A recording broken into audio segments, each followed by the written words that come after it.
आणि इथला गद्दार त्याला तरी काय करायचं हो? आपण किती वेळा त्याला खासदार करायचं?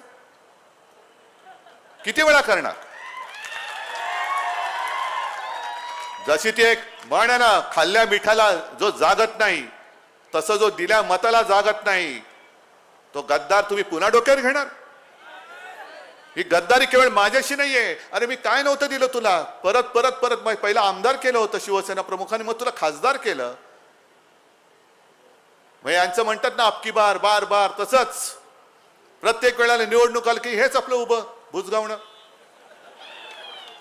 तुम्हाला काय वाटतं? म्हणजे त्या गद्दाराला काय वाटतं? शिवसेनेमुळे ही सगळी जी ज्वलंत राष्ट्रप्रेमी हिंदुत्ववादी लोक आहेत तुम्हाला निवडून देत होती.